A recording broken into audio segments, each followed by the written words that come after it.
colombiano Oliver Sinisterra sigue vigente e infiltrado en el Ecuador. Las Fuerzas Armadas localizaron 3 de sus campamentos en territorio nacional y detuvieron a 7 de sus integrantes.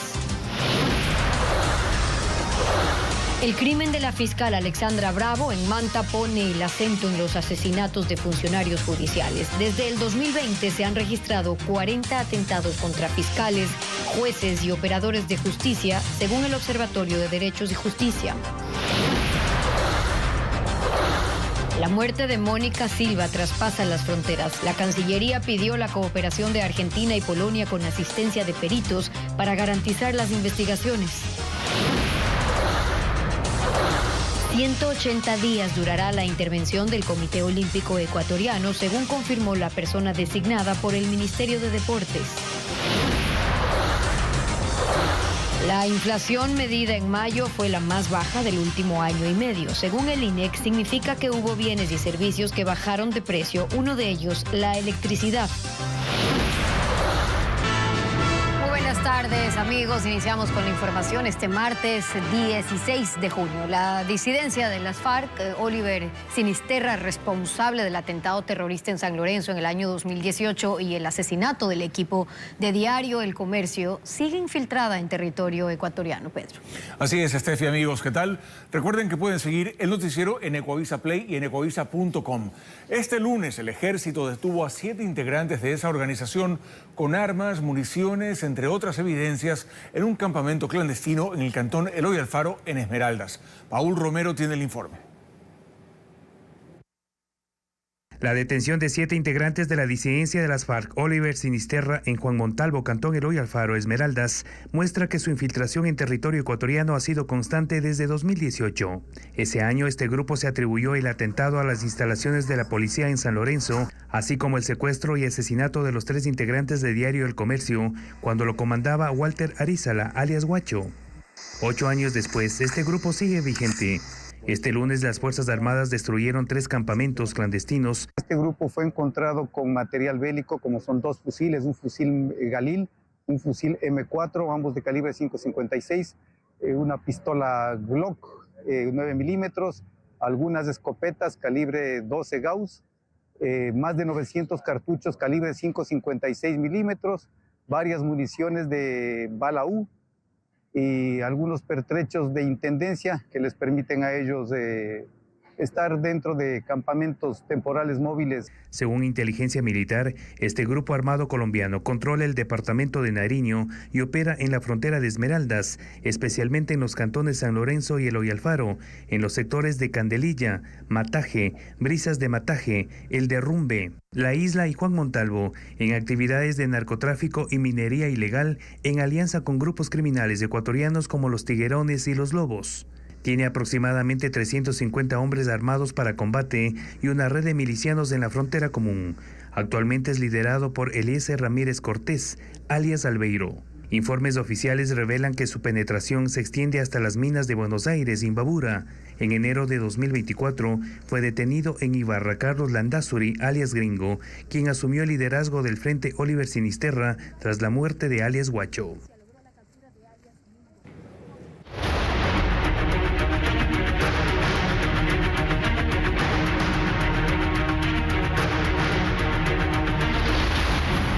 Violencia. Fiscales en la mira. El asesinato de la fiscal de Manabí, Alexandra Bravo, levanta cuestionamientos sobre las condiciones en las que laboran los funcionarios judiciales. El Observatorio de Derechos y Justicia registra a escala nacional 40 atentados contra la integridad y vida de los operadores de justicia entre el 2020 y el 2025. Representantes de jueces, fiscales, abogados exigen al gobierno un fortalecimiento en su seguridad. El reporte con Estefanía Arias. Fue un tipo de mensaje. Alexandra Bravo es la tercera fiscal asesinada en Manabí desde 2022.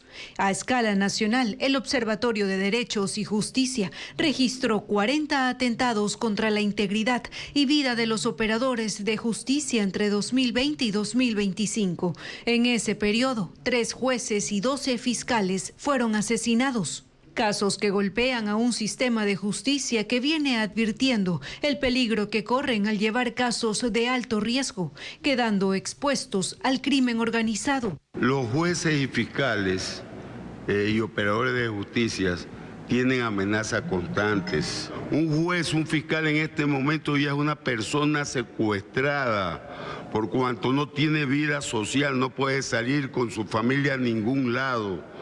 El presidente del Colegio de Abogados de Manabí, Tito Livio Mendoza, afirma que además las dependencias judiciales no cuentan con resguardo de seguridad. Televistazo realizó un recorrido. En la Fiscalía de Manta no han reforzado la seguridad. En la puerta de ingreso solo había 2 policías, aun cuando hace 2 días asesinaron a Bravo. Y en la Dirección Provincial del Consejo de la Judicatura de Manabí, en Portoviejo, no había ni guardias de seguridad privada. Tienen que venir leyes que protejan la identidad de los jueces y de los fiscales, la integridad física de ellos y de todo su entorno familiar. En eso coincide Darwin Muñoz, delegado de la Asociación de Funcionarios y Servidores de la Fiscalía Provincial de Guayas, quien en entrevista con Contacto Directo denunció por qué los empleados de justicia no llegan a aceptar custodia policial. El dispositivo de seguridad que se asigna a los servidores judiciales corre a costo del servidor protegido. Por otra parte, algunos compañeros temen a que la información sensible, pues, de sus hijos, de su esposa, el lugar de estudios, el lugar donde habita, sea filtrada. Por lo que plantea un fortalecimiento en las medidas de seguridad para este gremio. Nosotros circulamos con nuestra identificación con placas. No podemos tener vidrios polarizados y somos fácilmente ubicables. ¿Por qué? Porque la agenda en contexto de las audiencias que desarrollamos a diario son publicadas. Propuestas que esperan lleguen a oídos del gobierno, porque afirman que hoy se han convertido en objetivos directos de estructuras criminales.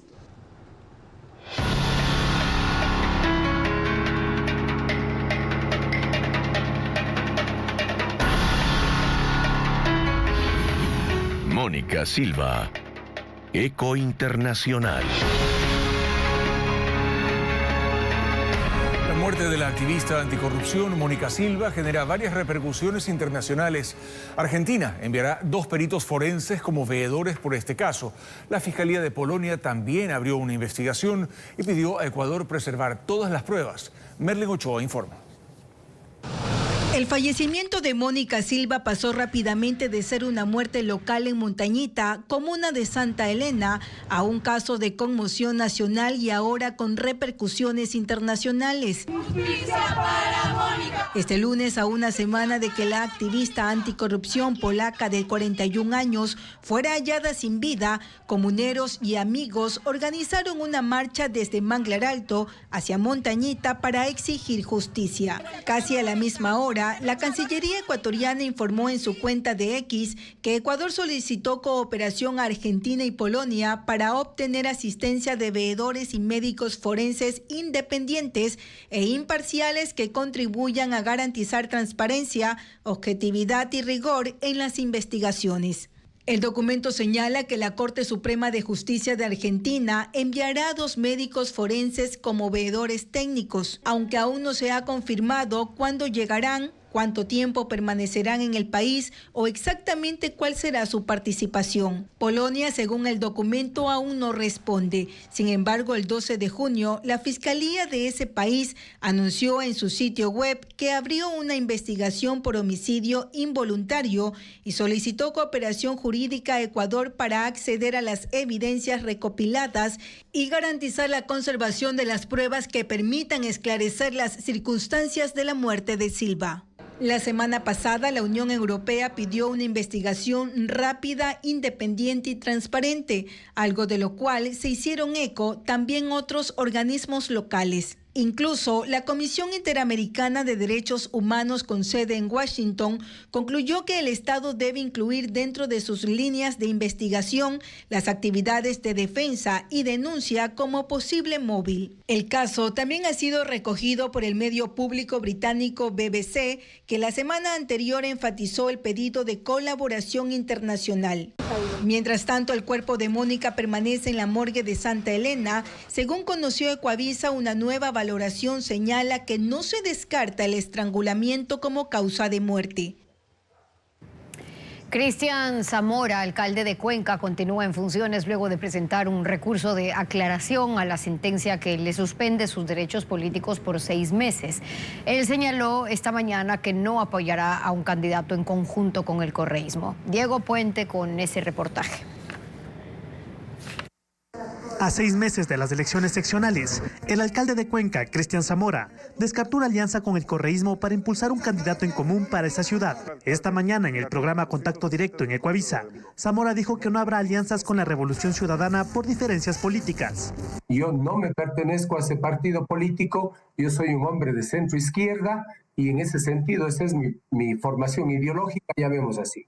Dijo que apoyará a un candidato, pero que dará a conocer su nombre en el momento oportuno. Zamora entró a la alcaldía por la Izquierda Democrática, pero ahora impulsa su propio movimiento, Renovación. Él no puede estar en la papeleta por la inhabilitación de sus derechos políticos por 6 meses, luego de la sentencia del Tribunal Contencioso Electoral, TCE, por violencia política de género. Esa sentencia todavía no se encuentra en firme, porque él presentó un recurso de aclaración. Para esclarecer algunos temas que a criterio de nuestro equipo jurídico no estaban claros y que hay muchas inconsistencias en esta burda e ilegal decisión. Negó haber ejercido violencia política de género contra la concejala Diana González, quien fue la que presentó la denuncia ante el TCE. Ella argumenta que los ataques recibidos fueron en respuesta a su papel como fiscalizadora de la gestión del alcalde. Lo que me tiene fuera de la alcaldía son las circunstancias políticas, porque usted mismo lo dijo, Carlos, hace un momento, estereotipos de género. Eso quiere decir únicamente un estereotipo que se lo hace a la mujer para denigrarla.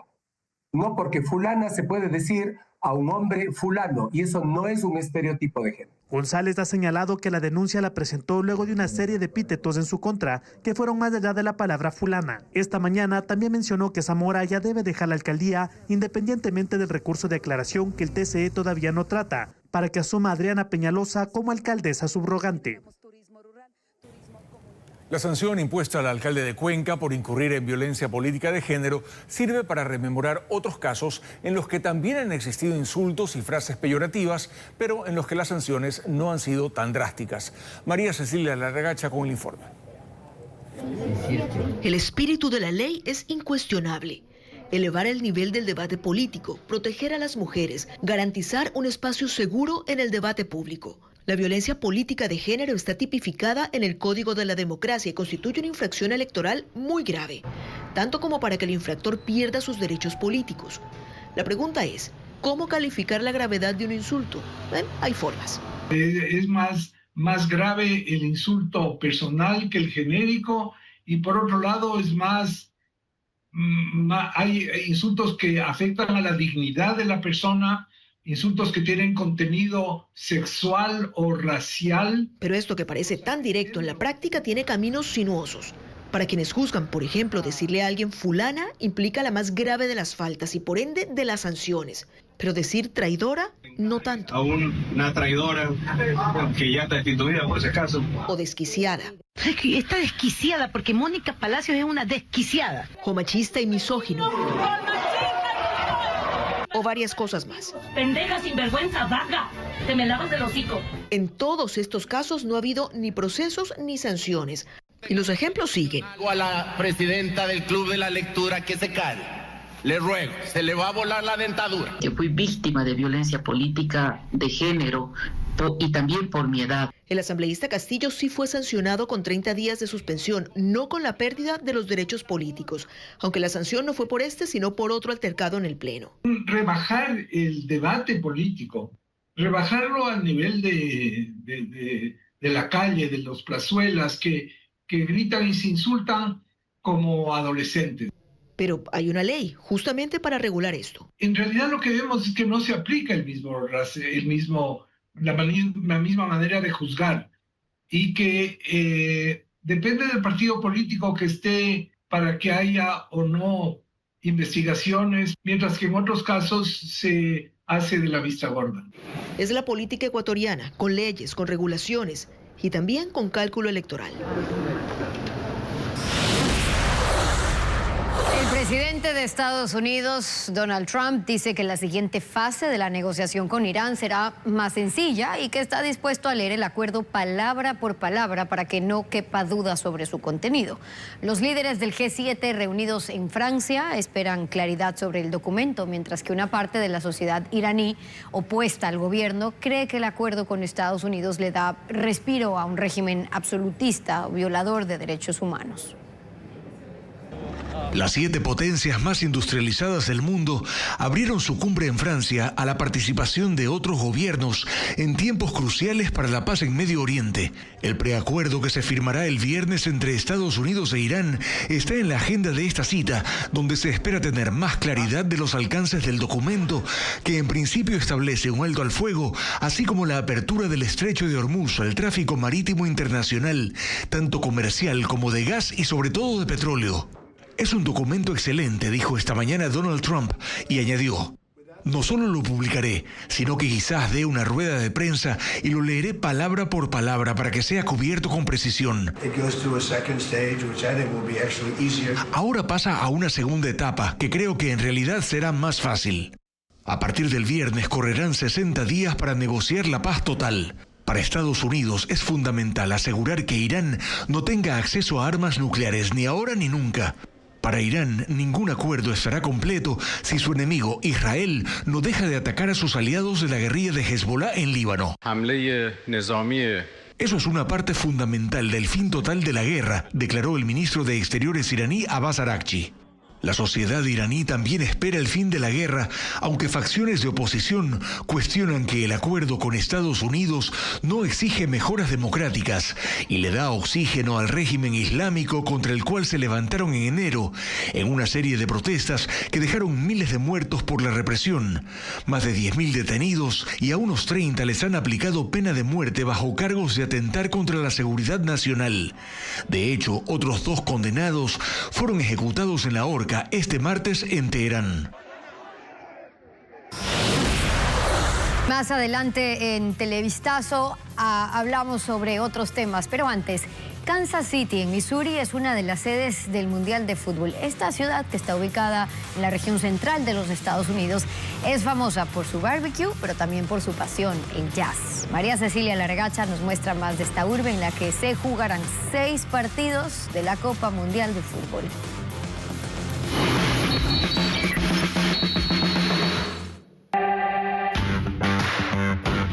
Kansas City suele recibir a los visitantes con una mezcla que incluye algo de jazz, un tanto de blues y mucho más de hamburguesas, carnes y barbecue. En junio aquí hace calor, hay humedad, así que es el momento perfecto para recorrer una ciudad a la que llaman la Ciudad de las Fuentes, porque hay más de 200 manantiales y monumentos. Esta Kansas City, la de Missouri, porque hay otra en el estado de Kansas, es una metrópoli pujante que siente pasión por deportes como el béisbol y el fútbol americano. También es famosa por sus museos, sobre todo por este, el único museo en todos los Estados Unidos dedicado a la Primera Guerra Mundial, en el que no solo se exponen elementos reales del conflicto como uniformes o armas, sino que también se han recreado las trincheras y el ambiente de 1914. Y Kansas también es famosa por su tradición cervecera. Hay lugares como Boulevard Brewing Company, una fábrica de cerveza artesanal en donde la gente puede ir, recorrer la planta y obviamente probar la cerveza del lugar. La ciudad en general tiene edificaciones asombrosas. El Kaufman Center, que alberga teatros y salas para todo tipo de presentaciones. El acuario, en el que el visitante puede caminar por un túnel submarino para apreciar de cerca todas las especies. El famoso Union Station, una antigua estación de tren convertida ahora en un centro de exposiciones y esparcimiento. Y por supuesto, el Arrowhead Stadium, donde se jugarán 6 fechas de la Copa del Mundo, una de ellas la del 20 de junio, que tendrá como protagonista a Ecuador.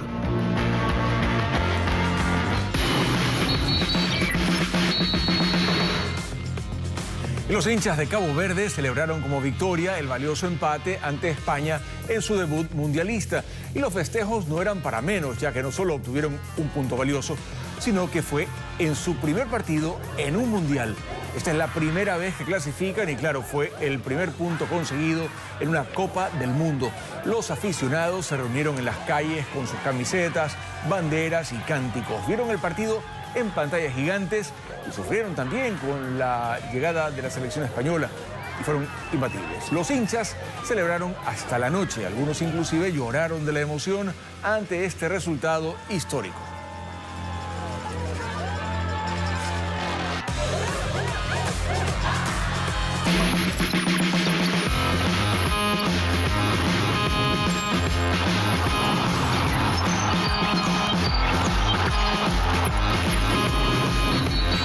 Sí se puede 2026.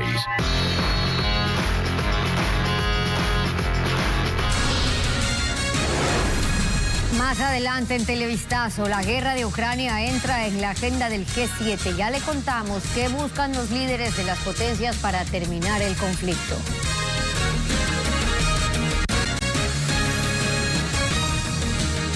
El testigo del caso Goleada declaró esta mañana contra el alcalde de Guayaquil, Aquiles Álvarez. La diligencia fue reservada y solo se permitió el ingreso de abogados, procesados, el juez y el fiscal. Fabiola Santana con los detalles. El testimonio anticipado del caso Goleada se desarrolló esta vez de forma presencial. El testigo protegido de la Fiscalía, José Ceballo, exgerente financiero de las empresas de Aquiles Álvarez y sus hermanos y procesado en el caso AAA, ingresó a la Cámara de Gesell del Complejo Judicial del Norte de Quito sin ser visto.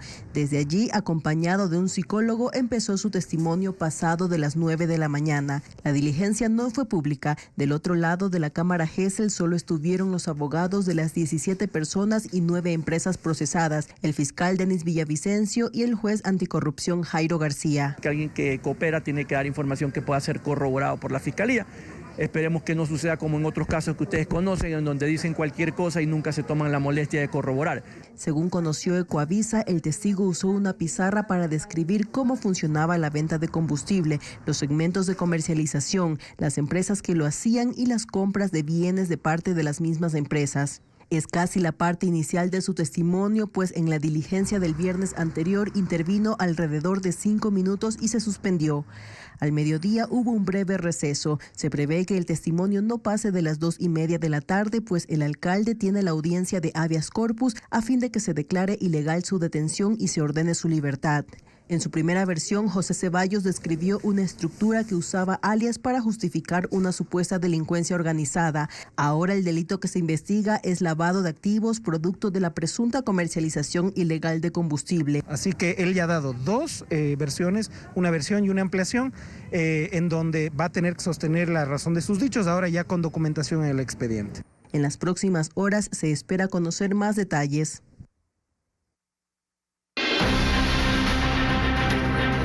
Está excluido el delito. ¿Quieres sabotear las elecciones?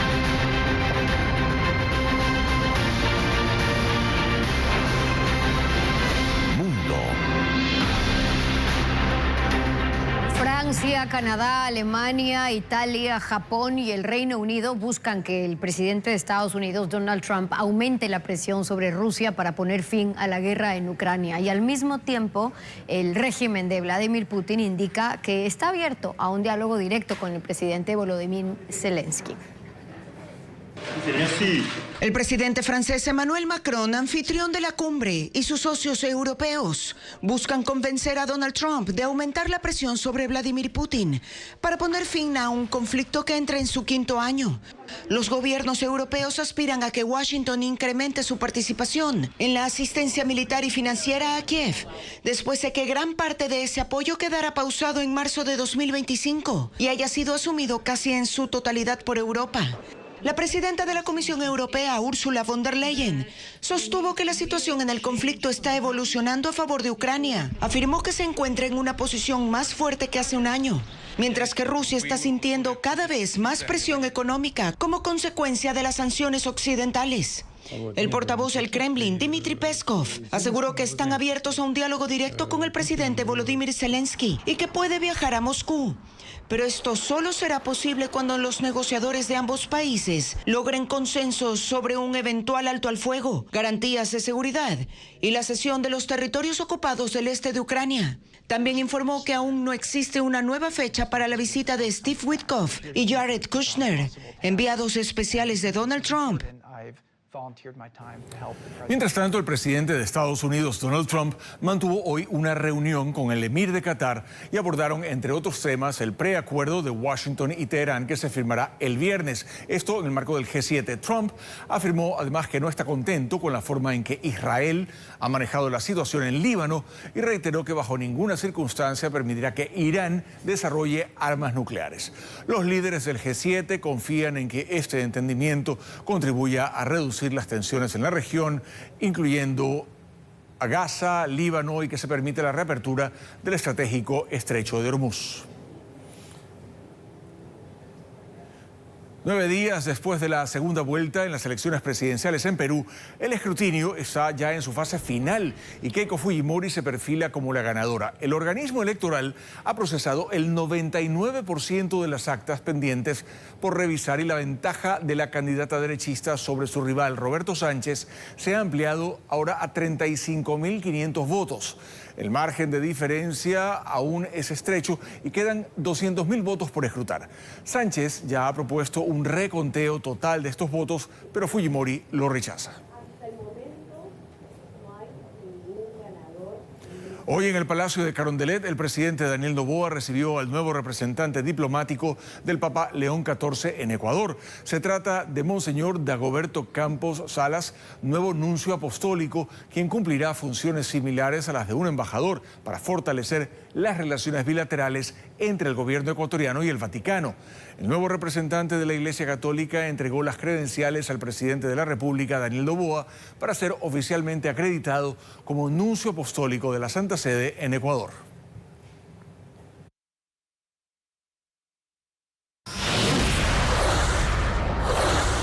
Se registran enfrentamientos entre hinchas argelinos y argentinos. Tendremos más detalles al volver. Un nuevo estado de excepción por grave conmoción interna rige desde hoy en 10 provincias y 3 cantones del país. El presidente Daniel Noboa firmó el decreto ejecutivo 423, mediante el cual declaró la medida con una vigencia de 60 días. Y esta regirá en Guayas, Manabí, Santa Elena, Los Ríos, El Oro, Pichincha, Esmeraldas, Santo Domingo de los Áchilas, Sucumbíos y Azuay, así como los cantones La Maná en Cotopaxi, Las Naves en Bolívar y La Troncal en Cañar. Este documento no contempla un toque de queda en estos puntos. La inflación medida en mayo fue la más baja del último año y medio. Según el INEC, esto refleja que hubo bienes y servicios que bajaron de precio, principalmente la electricidad. Sin embargo, expertos advierten que esta tendencia no será permanente. Adriana Bermeo con las reacciones. La inflación perdió fuerza en mayo y registró su nivel mensual más bajo desde diciembre de 2024. Según el Instituto Nacional de Estadísticas y Censos, INEC, la inflación fue de menos 0.62%, una cifra menor a la de abril de este año y a la de mayo de 2025. Esto quiere decir que el precio de algunos bienes y servicios que consumen los hogares ecuatorianos bajaron más de lo que otros subieron. Principalmente es el subsidio a la electricidad a consumos eléctricos de hasta 180 kilovatios que el presidente Noboa dispuso para los consumos de abril, pero que se hizo efectivo en las planillas de mayo. Este efecto viene provocado por las provincias y las ciudades de la costa, las provincias donde se hizo esta compensación y las ciudades en las que se investiga, ¿no? Principalmente Machala, Manta y Guayaquil. La inflación cayó en mayo a pesar de que los combustibles subieron de precio. La electricidad tiene una ponderación o un peso mayor que los combustibles. Otros productos y servicios que bajaron son alojamiento, agua, gas, alimentos y bebidas no alcohólicas, recreación y cultura y prendas de vestir y calzado, mientras que subieron los rubros de transporte, bienes y servicios diversos y muebles y artículos para el hogar. Esto no marca una tendencia a la baja de la inflación, según expertos. no va a ser permanente, sino que muy probablemente se va a revertir en los siguientes meses, ya que se debe a una decisión puntual. La inflación en el Ecuador en la segunda mitad del año debería estar más cercana al 2%, que sigue siendo un porcentaje bastante bueno, bastante estable. En el último informe del INEC también se conoció el costo de la canasta básica, que fue de $821, y el ingreso mensual familiar promedio, que ascendió a $899. El olímpico ecuatoriano se ha hecho efectiva. Noelia Caicedo Cuello, la interventora designada por el Viceministerio del Deporte, llegó al COE y aseguró que asumió la gestión administrativa en medio de trabas internas. Reporta María Gabriela Carpio. Este martes la intervención ya tuvo un rostro visible. Noelia Caicedo Cuello llegó muy temprano a las oficinas del Comité Olímpico Ecuatoriano en Guayaquil. Vengan para acá. El Ministerio de Educación, Deporte y Cultura la designó este lunes como interventora del organismo. Esta medida fue dispuesta porque, según el Ministerio, el comité no tiene un directorio legalmente registrado ni una representación reconocida. El origen está en la disputa por la elección de la directiva presidida por Jorge Delgado y Jefferson Pérez, que no fue inscrita por la autoridad deportiva. Pero, ¿qué significa en la práctica intervenir al Comité Olímpico? La intervención es la que toma todas las decisiones. El día de ayer ya comenzamos con los trámites desde los más sencillos, SRI, IES, todo conforme a lo legal. También hemos conversado con el personal para garantizarles, para que estén tranquilos, para que vayan a su casa y puedan dormir. En las oficinas del COE la actividad presencial se mantiene. Caicedo no es ajena a este mundo. Fue dirigente de atletismo y ha estado vinculada a la gestión deportiva. Para esta función cuenta con un asesor legal y un asesor financiero.